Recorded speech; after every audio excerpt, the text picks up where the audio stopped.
અને આપણી ભાગીદારી અહીંયા પૂરી થઈ, કારણ કે મારી પાસે વહેંચવા જેવું સુખ કંઈ રહ્યું નથી અને દુઃખ હું તારી સાથે વહેંચી શકું એટલો અધિકાર હવે તારો રહ્યો નથી. તમારા અને આમના લગ્ન ગેરકાયદેસર છે. તમે આની સાથે રહેતા નથી, તમે ગેસ્ટ રૂમમાં રહો છો, તમારા બંને વચ્ચે કોઈ સંબંધ નથી, તો આ કયા હિસાબે આ ઘરમાં રહે છે? જે પ્રશ્ન વેદિકા ભાભીને થયો એ જ પ્રશ્ન મને પણ થઈ રહ્યો છે. અમારો અને મારો સંબંધ શું છે?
સોરી,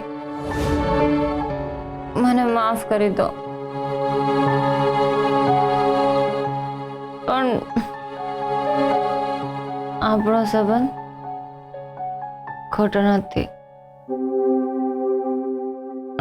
ખોટો. સોરી.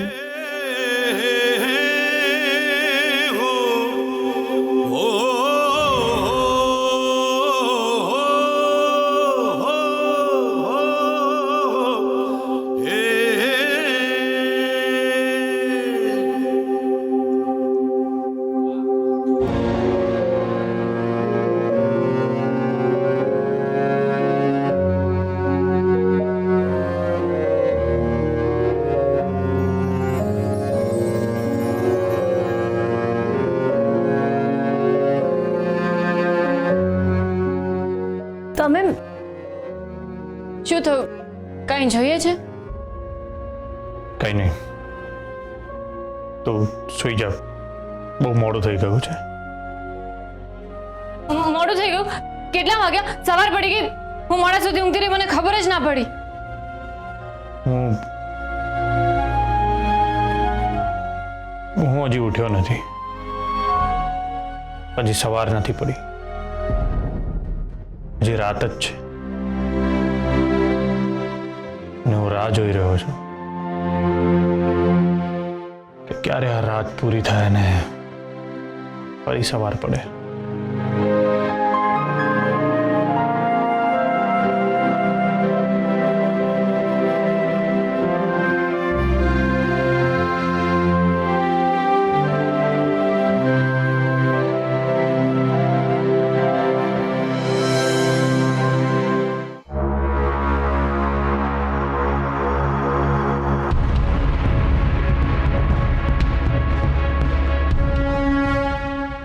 દિગ્વિજય, અમારે તમારી સાથે વાત કરવી છે. નર્મદે હર.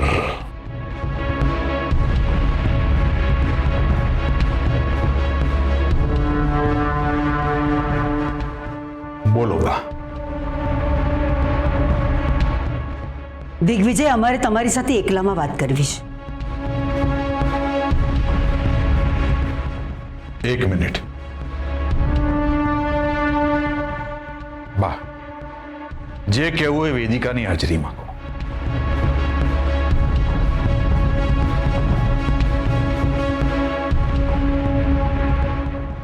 દિગ્વિજય, અમે જે વિષય ઉપર વાત કરવા માંગીએ છીએ એ વિષયની વેદિકાને ખબર જ છે.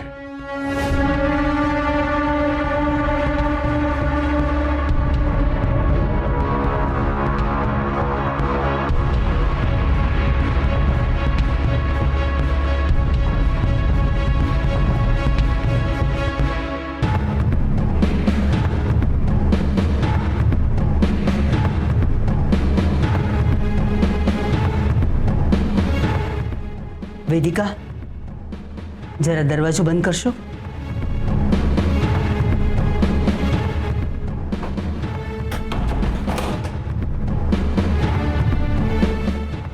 દિગ્વિજય, કાલે રાત્રે તમે જે વાત કરી એ અમને યોગ્ય લાગી રહી છે, પણ આગળનો નિર્ણય અમે છોકરી કોણ છે, પરિવાર કોણ છે, એ બધું જાણ્યા પછી નક્કી કરીશું.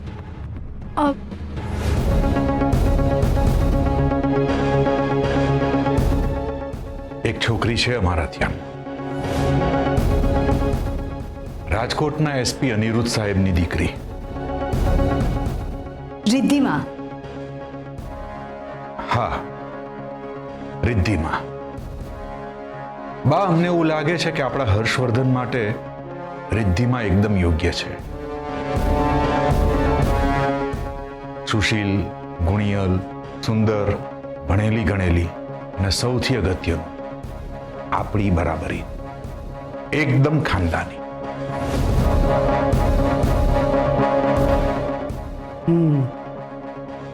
રિદ્ધિમાં ઓળખીએ છીએ અમે. તમારા બાપુજીએ જો વિક્રમસિંહને વચન ના આપ્યું હોત તો હર્ષવર્ધન માટે અમારી પસંદ રિદ્ધિમાં જ હતા. લો, આ તો એકદમ સારી વાત કહેવાય ને બા. તો બધું એકદમ સિમ્પલ થઈ ગયું. પણ પ્રશ્ન એ છે કે હર્ષવર્ધનને વાત કરશે કોણ? આ બહુ મોટો પ્રશ્ન છે બા. હર્ષવર્ધનનું મન છે ને કળા એવું નથી બા.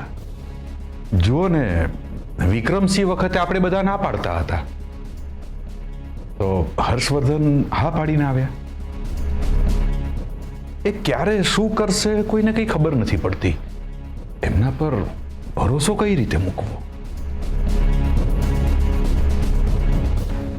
હા, પણ જો આખી વાત ચાલાકીથી તમે હાથમાં લો તો? એટલે બા, જો આપણે હર્ષવર્ધનના લગ્ન હવે પાછા કરાવવા હશે તો તમારે તો મહેનત કરવી જ પડશે. કારણ કે જો અમે વાત કરશું તો વાત બગડી જશે ને. હા, એસપી સાહેબને ત્યાંથી ના નહીં આવે એની જવાબદારી અમારી. અમારી એટલે મારી અને વેદિકાની. અને આ પહેલા પણ હર્ષવર્ધનના ભલા માટે તમે ઘણા બધા ન કરવાના કામો પાર પાડી ચૂક્યા છો. તો આ કામ પણ તમારે જ પાર પાડવું પડશે. અને બા, તમે ચિંતા શું કામ કરો છો? વેદિકા છે ને, તમારી મદદ કરશે. હા હા બા, અમે મદદ કરવા તૈયાર છીએ. પણ જ્યાં સુધી આ લગ્નનું પ્લાનિંગ ચાલે છે ત્યાં સુધી એ છોકરીને આ ઘરથી દૂર રાખવી જોઈએ. બા, તમે એકવાર હા પાડો, પછી અમે બધું જ જોઈ લઈશું.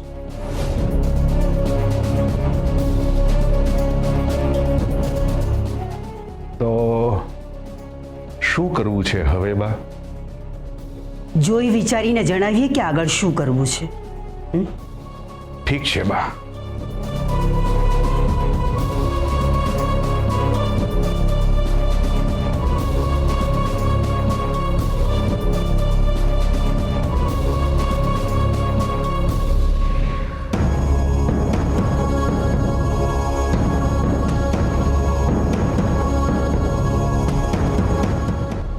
આ શું વાગ્યું તમને? આટલા બધા પેનિક થવાની જરૂર નથી. કંઈ નથી થયું. મનોજ, મારી દવા આપ અને તું નીકળ. હર્ષવર્ધન, આ કેવી રીતે વાગ્યું બેટા? અરે ભાઈ આ શું થયું? અરે કહ્યું ને કાંઈ નથી થયું. મનોજ, હર્ષવર્ધનને કેવી રીતે વાગ્યું અમને કહેશો જરા? જી અમરબા, વાડીએ નાથું કામ કરે છે ને, એનો પગ લપસી ગયો.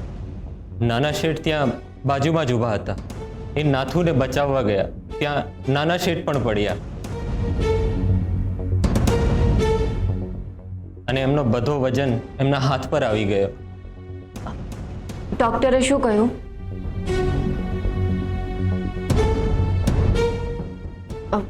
મનોજભાઈ, તમે એમની સાથે જ હતા? હા નાના શેઠાણી, ડૉક્ટરે કહ્યું છે કે હાથમાં મચક આવી છે. આ દવા આપી છે અને આ પાટો બાંધ્યો છે. મનોજ, વાડીએ કામ છે, તું નીકળ. હર્ષવર્ધન, તમે લોકો કેમ આવી રીતે જોઈ રહ્યા છો?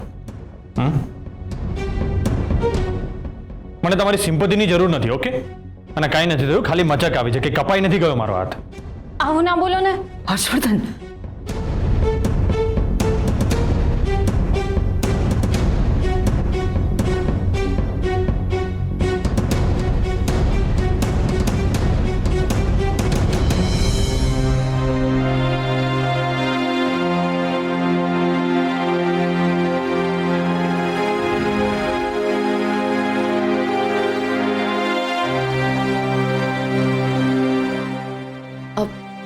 સાસુમાં તમારે કંઈ કામ હતું?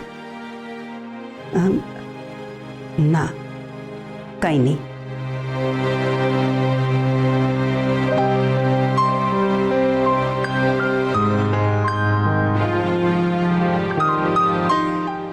કંઈ વાત કરવી છે અમારી સાથે? એક રિક્વેસ્ટ કરવી છે. બોલો. તમે એમને એમના રૂમમાં રહેવા માટે કહો ને, હું ગેસ્ટ રૂમમાં રહી લઈશ. એમના રૂમમાં રહેવાની હવે મારી લાયકાત નથી રહી. હર્ષવર્ધને ક્યાં રહેવું ને ક્યાં ન રહેવું એમનો વ્યક્તિગત પ્રશ્ન છે. પોતાના જીવનના નિર્ણયો એ પોતે જ લે છે.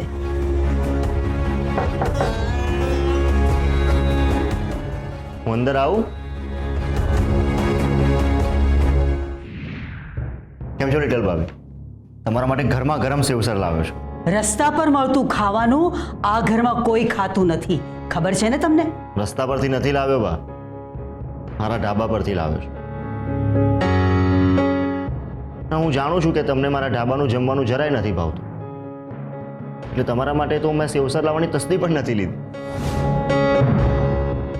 અરે આ તો હું લિટલ ભાભી, હર્ષભાઈ અને બેબી માસી માટે લાવ્યો છું. કેમ, તમને કોઈ પ્રોબ્લેમ? Objection my lord?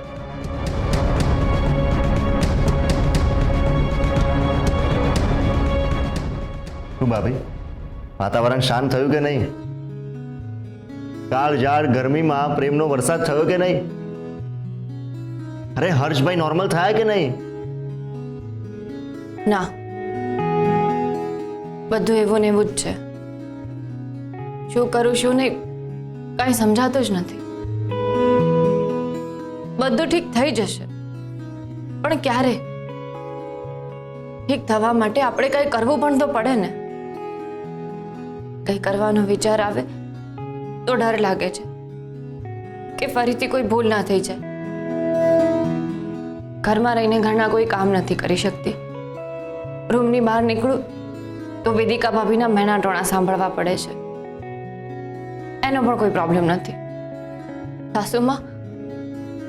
સાસુમાની આંખમાં આંખ નથી મેળવી શકતી.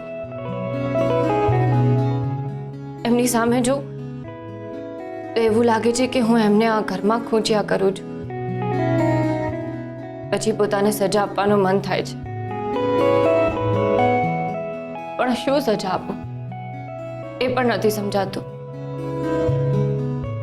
કારણ કે તમારા મોટા ભાઈની સામે જો તો એવું લાગે છે કે મારા ભાગની સજા એ ભોગવી રહ્યા છે. કોઈ કોઈની સામે જવાની હિંમત જ નથી થતી, એટલે રૂમમાં જ બેસી રહું છું. પણ રૂમમાં એકલા એકલા બેઠા બેઠા પણ ખરાબ ખરાબ વિચારો આવે છે. ના કરવાનું મન થાય છે. અર્જુનભાઈ, મારો રૂમ બહુ મોટો છે, હવા ઉજાસ વાળો છે,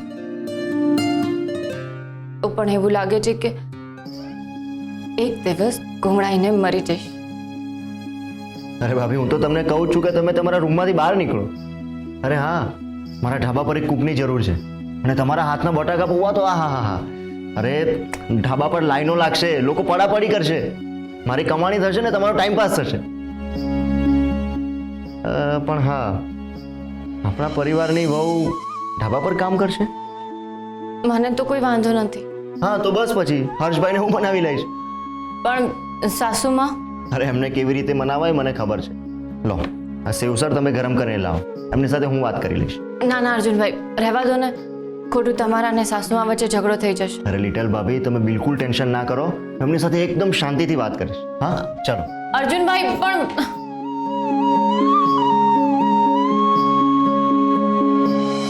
બા, રિદ્ધિમાને આપણા હર્ષવર્ધનની જોડી સરસ લાગશે. આવું અમે નથી કહેતા, રિદ્ધિમાના પરિવારના લોકો કહી રહ્યા છે. એટલે તમે એમની સાથે વાત કરી પણ લીધી? અરે બા, એવું નથી. આમાં એવું થયું ને કે અમારે કામ અંગે અનિરુદ્ધભાઈ સાથે વાત કરવાનું થયું. વાતમાં એમણે હર્ષવર્ધન વિશે પૂછ્યું, તો પછી બધી વાત અમે એમને ડિટેલમાં કરી દીધી. અરે અનિરુદ્ધભાઈ તો એકદમ ખુશ થઈ ગયા. પણ અમે હર્ષવર્ધન સાથે વાત જ નથી કરી હજુ. કશો વાંધો નહીં બા, હવે કરી લેજો. અને બા, અમને શું લાગે છે કે આપણે રિદ્ધિમાને થોડા દિવસો અહીંયા રહેવા બોલાવી લઈએ. જુઓ ને, લાસ્ટ ટાઈમ અનિરુદ્ધભાઈ એમના ફેમિલી સાથે અહીંયા આવેલા રહેવા, ત્યારે હર્ષવર્ધન અને રિદ્ધિમા કેટલી બધી વાતો કરતા હતા. બંને ફ્રેન્ડ્સ થઈ ગયેલા. જો રિદ્ધિમા અહીંયા રહેવા આવે તો હર્ષવર્ધન અને રિદ્ધિમા બંને એકબીજાને... એક મિનિટ દિગ્વિજય, આટલા ઉતાવળા ના થાવ, અમને પહેલા વિચારવા દો. ઠીક છે બા.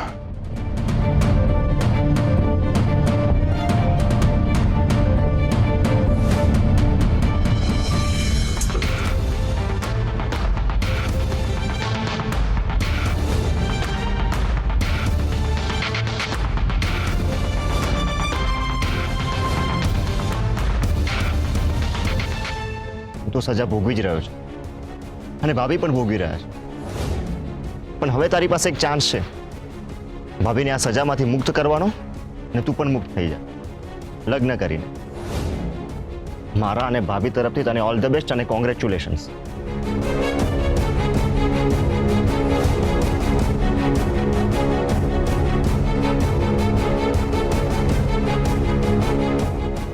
ભાઈ, મને અને આ ઘરને જોડનાર બે જ વ્યક્તિ છે, એક તું અને બીજા ભાભી. તમે બંને ક્યારે અલગ ના થતા. બા, બા, મોટા ભાઈ, બા, શું થયું હર્ષ? કેમ બૂમાબૂમ કરે છે? મોટા ભાઈ, શું છે હર્ષ? શાની બુમાબુમ છે આટલી બધી? મોટા ભાઈ, બહાર આવો. શેની બૂમાબૂમ છે આ બધી? મોટાભાઈ, મેં તમને પોલીસ સ્ટેશનમાં પણ કહ્યું હતું ને કે મારા અને કેસરના સંબંધોનું શું કરવું ને શું નહીં ને એ મારી વ્યક્તિગત બાબત છે. તો એટલે ક્લિયર વાત તમને નથી સમજાતી? બહુ ઊંચા અવાજે વાત કરી રહ્યા છો હર્ષવર્ધન. આ તો નીચા અવાજની વાત તમને સમજાય છે જ ક્યાં મોટાભાઈ? અને બા, કોઈના પણ જીવનનો નિર્ણય તમારા બંને ના લેવો જોઈએ. આટલી સિમ્પલ વાત તમને લોકોને નથી સમજાતી? હવે ડ્યુ રિસ્પેક્ટ કહું છું કે મારા અને કેસરના સંબંધોનું શું કરવું ને શું નહીં ને એ ડિસિઝન મારું હોવું જોઈએ. કોઈ બીજાનું નહીં, તમારું પણ નહીં. તો હર્ષવર્ધનભાઈ, નહીં આ વેદિકા ભાભી, આજે તો બિલકુલ વચ્ચે નહીં બોલતા. જો હું બા અને મોટાભાઈ સાથે ઊંચા અવાજે વાત કરી શકું છું ને તો તમે તો વિચારી જ લેજો. એટલે ચૂપચાપ ઉભા રહો અથવા તો તમે તમારા રૂમમાં જઈ શકો છો. હર્ષવર્ધન, મોટા ભાઈ,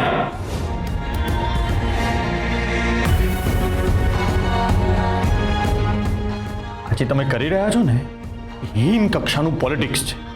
એટલે મહેરબાની કરીને આ ગંદુ પોલિટિક્સ બંધ કરી દો, નહીંતર મારાથી ખરાબ કોઈ નહીં હોય.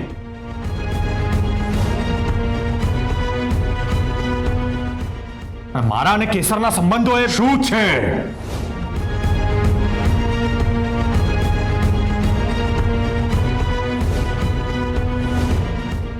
શું સંબંધ છે?